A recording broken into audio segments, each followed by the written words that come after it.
This is TV Platinum.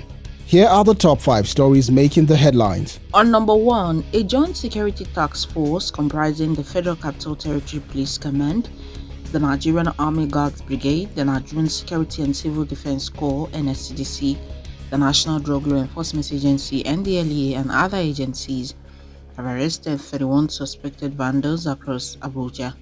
The suspects were found in possession of stolen public infrastructure valued at over 1 billion naira, including electrical components, manhole covers, and industrial materials.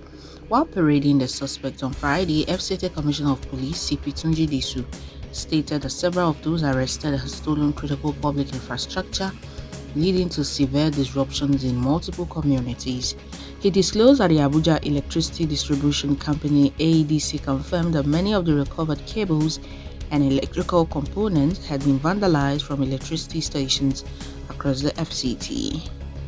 On number 2, the leader of the proscribed indigenous people of Biafra, IPOB, Nnamdi Kanu, has announced plans to approach the Supreme Court to appeal the ruling that upheld the proscription of the group. The Court of Appeal, Abuja Division, on Thursday, 30th January 2025, affirmed the 2017 judgment of the Federal High Court, which designated IPOB as a terrorist organization. Reacting to the ruling, Kanu's lead counsel, Alo Ejimako, issued a statement on Friday criticizing the judgment, describing it as one that will live in infamy. On number 3, the Police Service Commission has ordered the immediate retirement of all senior police officers who have exceeded 35 years in service or are above the age of 60. This directive follows controversy over the tenure of the Inspector General of Police, Kayode Egbetokun, who recently clocked 60 years.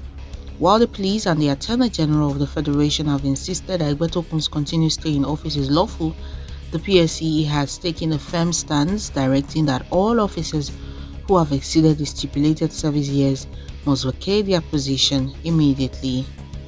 The statement on Friday was issued by the head of Press and Public Relations, Ikechukwu Ani, and explained that the Commission revisited its earlier stance from a 2017 plenary meeting, which allowed officers to use their date of enlistment instead of their initial appointment dates. On number 4, the Nigerian Civil Aviation Authority (NCAA) has revoked the air operator certificates of 2 aviation companies, OmniBlue Aviation and Eastwind Aviation Logistics Services Limited.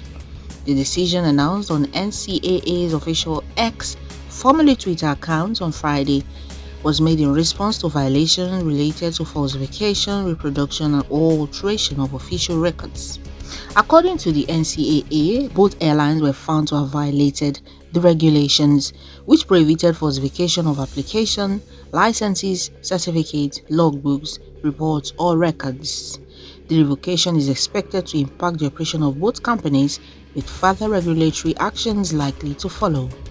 And lastly, the Nigerian Army has confirmed the death of a soldier after a driver rammed into a group of troops during the biannual route march near Mahung Barracks in Yaba, Lagos State on Friday.